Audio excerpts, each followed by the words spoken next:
Hi. జనరల్గా acting అంటే మన క్యారెక్టర్ తెలుసుకొని డైలాగ్స్ గుర్తుపెట్టుకొని డైలాగ్ తగిన ఎక్స్ప్రెషను ఎమోషను ఇచ్చేస్తే అదే యాక్టింగ్ అని చాలామంది కొత్తగా వచ్చిన వాళ్ళు అనుకుంటారు. అయితే మీరు కూడా అలాగే అనుకుంటున్నారా? Hi, welcome to chit chat with acting guru. ఈరోజు యాక్టర్స్ అందరికీ అవసరమైన చాలా ఇంపార్టెంట్ టాపిక్ గురించి మాట్లాడుకుందాం.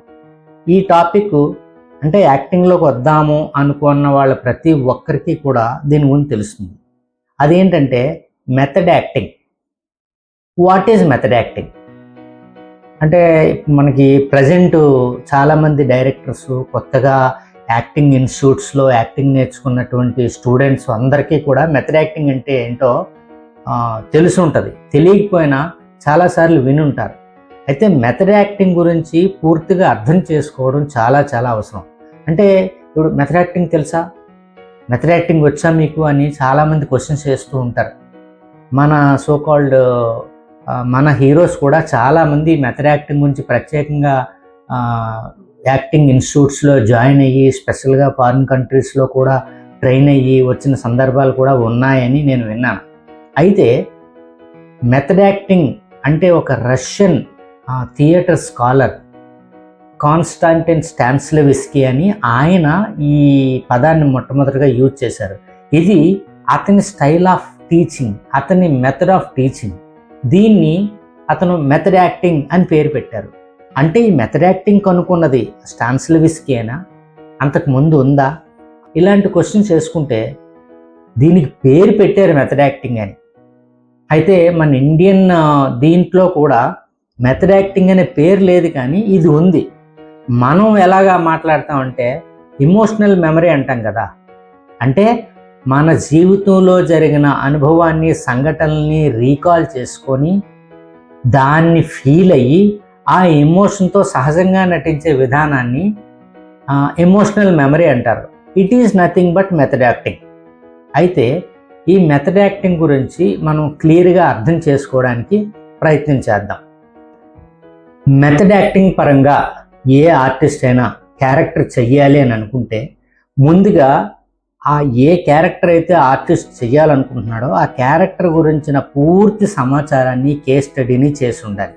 అంటే నువ్వు పర్ఫామ్ చేసే క్యారెక్టర్ ఏదైతే ఉందో అది సోషల్గా, సైకలాజికల్గా, మెంటల్గా, ఎమోషనల్గా, స్పిరిచువల్గా ఏ విధంగా ఫీల్ అవుతాడు, సంఘంలో అతనుకున్న పేరు ప్రతిష్టలు ఏంటి, అతని యొక్క కుటుంబం నేపథ్యం ఏంటి, సోషల్ నేపథ్యం ఏంటి, అతని చదువు సంస్కారాలు ఏంటి, అతను పెరిగిన పరిస్థితులు ఏంటి, ఇలాంటి రకరకాల ప్రశ్నలు వేసుకొని కోపంలో ఎలా ఉంటాడు, బాధలో ఎలా ఉంటాడు, స్నేహితులతో ఎలా మాట్లాడతాడు, ఎమోషనల్గా ఉన్నప్పుడు ఎలా మాట్లాడతాడు, మెచ్యూర్డ్గా ఉంటాడా, ఇమ్మెచ్యూర్డ్గా ఉంటాడా, ఇంటలెక్చువల్గా ఉంటాడా, తెలివి తక్కువగా ఉంటాడా, ఇలాంటి విషయాలన్నీ ఆ క్యారెక్టర్ గురించి ఆర్టిస్ట్ ప్రశ్నించుకొని దానికి సమాధానాల్ని వెతుక్కోవాలి.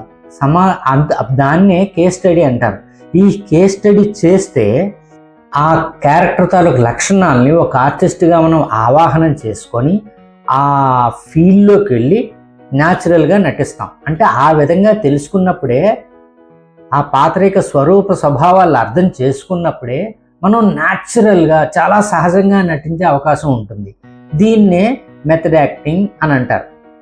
అంటే మన చాలా సినిమాల్లో, మన ఇండియన్ మూవీస్లో కానీ తెలుగు సినిమాలు కానీ మేకోవర్ అయ్యారు అంటారు.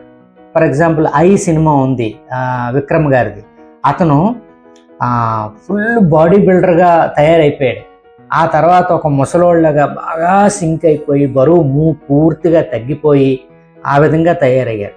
అలాగే దంగల్ సినిమాలో అమీర్ ఖాన్ కూడా ఒక మిడిల్ ఏజ్డ్ ఫాదర్గా తయారైన మనిషి మళ్ళీ యంగ్స్టర్గా, అదే మనిషి యంగ్స్టర్గా, దానికోసం ఫుడ్ వాడే విధానం, తర్వాత వాళ్ళు ఎక్సర్సైజ్ చేసే విధానం అన్నీ ఎంతో శ్రమించి కష్టపడి మేకోవర్ అంటారు దాన్ని.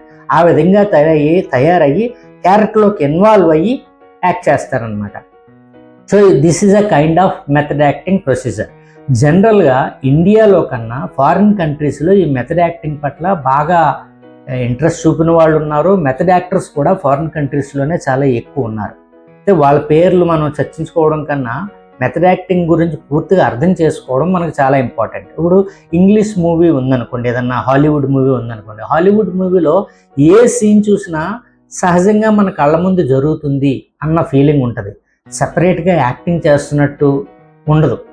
ఎందుకంటే వాళ్ళకి ఆ విధంగా చేస్తేనే ఇష్టం. న్యాచురాలిటీకి చాలా దగ్గరగా ఉండాలి. ఆ విధంగానే అందుకే మ్యాక్సిమం ప్రతి సీను, ప్రతి ఆర్టిస్ట్ కూడా రియలిస్టిక్ వేలో చాలా సహజంగా మెథడ్ యాక్టింగ్ పద్ధతిలోనే చేస్తారు. మన ఇండియాలో ఇప్పుడు ప్రజెంట్ డైరెక్టర్స్ కానీ, యాక్టర్స్ కానీ రకరకాల ఇంటర్నేషనల్ లెవెల్లో ఫిల్మ్ ఇన్స్టిట్యూట్స్లో జాయిన్ అయ్యి మెథడ్ యాక్టింగ్ గురించి తెలుసుకొని ఆ విధమైన ప్రాక్టీస్ చేసి చాలామంది చేస్తున్నారు. జనరల్గా అంటే ఇప్పుడు సరదాగా మీతో విషయం చెప్తాను. మన తెలుగు సినిమాల్లో పూర్వకాలం నుంచి ఇప్పటి వరకు కూడా ఏదన్నా ఒక హీరో బిచ్చగాడైనా, రిచ్ పర్సన్ అయినా, పూర్ పర్సన్ అయినా, పోలీస్ ఆఫీసర్ అయినా, తర్వాత ఒక రౌడీ అయినా, విలన్గా చేసినా, ఏది చేసినా క్యారెక్టర్ కనిపించదు. ఏ క్యారెక్టర్ చేసినా మన హీరోనే కనిపిస్తాడు. సో మెథడ్ యాక్టింగ్ అంటే నువ్వు క్యారెక్టర్ అయిపోవాలి. అంతేగాని నీలాగా క్యారెక్టర్ బిహేవ్ చేయకూడదు. క్యారెక్టర్ లాగా నువ్వు బిహేవ్ చేయాలి. అప్పుడు సహజంగా న్యాచురల్ ప్రవర్తన బయటకు వస్తుంది. అలా కాకుండా నాకంటూ ఒక ఐడెంటిటీ ఉండాలి, అందువల్ల నేను ఈ హీరోగా నాకు ఇంత పేరు వచ్చింది, నేను ఏ క్యారెక్టర్ చేసినా నాకు హీరోనే కనిపించాలంటే అది రియల్ యాక్టింగ్ ఎలాగవుతుంది? అది అవ్వదు. సో మీకు ఒక అవగాహన వచ్చిందనుకుంటాను. ఇంకా క్లియర్గా ఎక్స్ప్లెయిన్ చేస్తాను. ఫర్ ఎగ్జాంపుల్, ఒక ఆర్టిస్ట్కి కడుపు నొప్పి వచ్చింది అనుకోండి. కడుపు నొప్పి వచ్చినప్పుడు అయ్యి బాబోయ్ నా కడుపు నొప్పిగా ఉంది అని అన్నాడు అనుకోండి. నొప్పిని నీ మాట ద్వారాను, ఎక్స్ప్రెషన్ ద్వారాను తెలియజేసినట్టు ఉండకూడదు. నిజంగానే నువ్వు నొప్పి ఫీల్ అవుతున్నావు, ఇంటర్నల్గా ఆ పెయిన్ని నువ్వు ఫీల్ అవ్వాలి. నీ బాడీలోని ప్రతి మజిలో ఆ పెయిన్ని ఫీల్ అయినప్పుడు నీ మైండ్ దాన్ని రిసీవ్ చేసుకుంటే ఇప్పుడు ఆడియన్స్కి ఆ పెయిన్ రీచ్ అవుతుంది, ఆ ఎక్స్ప్రెషన్ రీచ్ అవుతుంది. వీడు ఓవర్ యాక్షన్ చేస్తున్నాడు అన్న ఫీలింగ్ రాదు. అయ్యో నిజంగానే ఇతని కడుపు చాలా నొప్పిగా ఉన్నట్టుంది, నులుసుకుపోతున్నాడు అన్న ఫీలింగ్ ఆడియన్స్కి రీచ్ అవ్వాలి. రీచ్ అవ్వాలంటే నువ్వు ఆ పెయిన్ని ఫీల్ అవ్వాలి. ఆ పెయిన్ని ఇమిటేట్ చేయకూడదు. ఇది చాలా ఇంపార్టెంట్. ఇంకా ఒక ప్రాక్టికల్ టిప్ కూడా చెప్తాను అసలు మెథడ్ యాక్టింగ్ గురించి అర్థం చేసుకోవడం కోసం.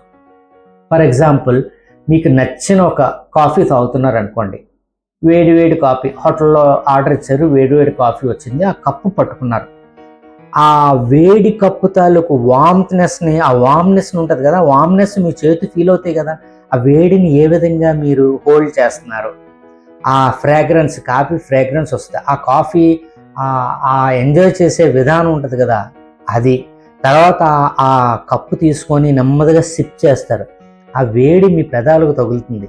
పెదాల ద్వారా ఆ టేస్ట్ నాలుగుకి వెళ్తుంది, నాలుగు ద్వారా లోపలికి వెళ్తుంది. ఆ జర్నీని మీరు ఎంజాయ్ చేస్తారు బికాజ్ యూ లవ్ కాఫీ. ఆ ఎంజాయ్ చేస్తున్నప్పుడు వచ్చే ఆ తాదాత్మ్యత ఉంటుంది కదా, ఆటోమేటిక్గా మన ఫేస్లో ఎక్స్ప్రెషన్ వస్తుంది. మళ్ళీ రెండోసారి కూడా వేడి కాఫీని సిప్ చేస్తారు, ఎంజాయ్ చేస్తారు.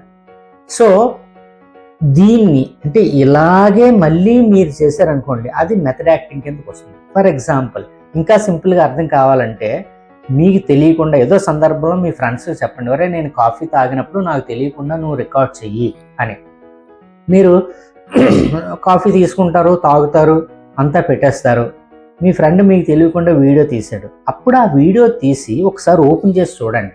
ఎలాగా హోల్డ్ చేసావు, ఆ వేడిని ఎట్లా ఫీల్ అయ్యావు, ఆ ఫ్రాగ్రెన్స్ని ఏ విధంగా ఫీల్ అయ్యావు, అది సిప్ చేసినప్పుడు ఎలా ఎంజాయ్ చేసావు, ఎంజాయ్ చేసినప్పుడు నీ కళ్ళు కానీ ఫేస్ కానీ ఏ విధంగా ఎక్స్ప్రెషన్ పెట్టావు, ఈ విషయాలన్నీ ఒకసారి అబ్జర్వ్ చేయి. ఇప్పుడు కాఫీ లేకుండా, వీలైతే కప్పు కూడా లేకుండా మీ ఫ్రెండ్ని మళ్ళీ రికార్డ్ చేయమన్న తర్వాత అదే కాఫీ పట్టుకొని అదే ముందు ఏ విధంగా అయితే చేసావో దాన్ని రికలెక్ట్ చేసుకొని మెమరైజ్ చేసుకొని, ఆల్రెడీ చూస్తున్నావు కదా 2-3 సార్లు వీడియోని, సేమ్ అదే విధంగా ఫీల్ అయ్యి నువ్వు ఆ కాఫీ తాగితే అప్పుడు ఈ వీడియో ఆ వీడియో కంపేర్ చేసి చూడు, ఏం డిఫరెన్సెస్ ఉన్నాయా, నిజంగా ఆ విధంగా కాఫీ లేకుండా అలా బిహేవ్ చేసావా లేదా అన్న విషయం నీకు అర్థమవుతుంది. కాఫీ అనే కాదు, మీకు నచ్చిన ఏదన్నా ఒక వస్తువు, ఒక ఐస్ క్రీమ్ తినండి, ఒక సూప్ తాగండి, బిర్యానీ తిన్నప్పుడు మీరు ఎలా ఫీల్ అవుతున్నారు అంటే లోపల ఫీల్ అయిన విషయాన్ని మీరు ఆటోమేటిక్గా మీ ఫేస్ ఎక్స్ప్రెస్ చేస్తుంది. సో ఇదే మెథడ్ యాక్టింగ్ అంటే. దీనికోసం మీరు సొసైటీని బాగా అబ్జర్వ్ చేయాలి. మీ కళ్ళ ముందున్న వ్యక్తులు కోపంలో ఎలా ఉన్నారు, ఎలా నడుస్తున్నారు, ఎలా మాట్లాడుతున్నారు, ఎలా తింటున్నారు, రోజుకు ఒక్కరిని అబ్జర్వ్ చేయండి. ఆ అబ్జర్వ్ చేసిన విషయాలు నోట్ చేసుకోండి. పర్టికులర్ ఒక టైంలో మీరు ఆ విధంగా ప్రాక్టీస్ చేయండి, ప్రిపేర్ అవ్వండి. కొంతకాలానికి కృతకంగా ఉన్న యాక్టింగ్ నుంచి న్యాచురల్గా రియలిస్టిక్గా యాక్టింగ్ చేసే స్థాయికి మీరు ఎదుగుతారు. చాలామంది మెథడ్ యాక్టింగ్ అంటే విషయం ఏంటి చెప్పకుండా ఏదేదో మాట్లాడుతుంటారు. అది కాదు. అసలు బేసిక్గా మెథడ్ యాక్టింగ్ అంటే అర్థం చేసుకోవడానికి ట్రై చేయండి. ఏది కూడా ప్రాక్టికల్గా మీరు ప్రిపేర్ అవ్వకపోతే అది చెయ్యలేరు. మేక్ ఓవర్ అన్నాం కదా. అయితే ఈ మెథడ్ యాక్టింగ్లోనూ ఎమోషనల్ మెమరీలోనూ మనం కొన్ని జాగ్రత్తలు తీసుకోకపోతే చాలా ప్రమాదాలు జరిగే అవకాశాలు ఉన్నాయి. అదేంటంటే, ఇప్పుడు మేక్ ఓవర్ అన్నాం. మేక్ ఓవర్ అన్న తర్వాత అదే పాత్రలాగా బిహేవ్ చేయడం, ఆ పాత్రలాగా నడవడం, ఆ పాత్రలాగా తినటం, ఆ పాత్రలాగా కోపపడడం, ఆ పాత్రలాగా తిట్టడం, ఇవన్నీ బిహేవ్ చేస్తూ ఉంటాం. రియల్ లైఫ్లో షూటింగ్ లేనప్పుడు కూడా రియల్ లైఫ్లో కూడా ఆ విధంగానే కొంతమంది ప్రాక్టీస్ చేస్తూ ఉంటారు.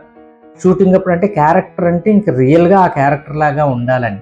కొన్నిసార్లు ఒక్క విషయం మనం గుర్తుంచుకోవాలి, మనం చేస్తున్నది యాక్టింగ్, నటన.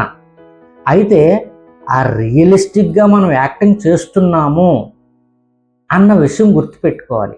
ఆ ఎమోషన్ని మనం నిర్వహించాలి, అంతే తప్ప ఎమోషన్కి గురి కాకూడదు. అంటే you should conduct that emotion through your acting. అంతేగాని మీరు ఆ ఫీలింగ్లో పడిపోయి ఇన్వాల్వ్ అయిపోకూడదు. ఆ విధంగా క్యారెక్టర్లోకి ఇన్వాల్వ్ అయిపోయి మీరు యాక్టింగ్ చేస్తున్నారన్న విషయం మర్చిపోతే చాలా ప్రమాదాలు జరుగుతాయి. కొట్టేటప్పుడు నిజంగా కొట్టడం, కత్తించుకొని పొడిచేటప్పుడు నిజంగా కత్తించుకొని పొడిచేయటం, ఇలాంటివి జరుగుతాయి. అందువల్ల ఆ ఎమోషన్ని ఒక ఆర్టిస్ట్గా మీరు నిర్వహించాలి, అంతేగాని ఆ ఎమోషన్కి, ఆ భావావేశానికి గురి కాకూడదు. ఈ విషయం మాత్రం తప్పకుండా మీరు గుర్తుపెట్టుకోవాలి. సో ఇకపై emotional memory is nothing but method acting.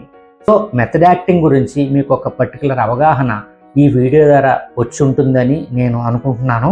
దయచేసి దీని గురించి స్టడీ చేయండి, ప్రాక్టీస్ చేయండి. అప్పుడే మంచి యాక్టర్స్గా మీరు తయారయ్యే అవకాశం ఉంటుంది. Okay, thank you very much. మరొక కొత్త అంశంతో మరొక వీడియోలో కలుసుకుందాం. అందరికీ నమస్కారం.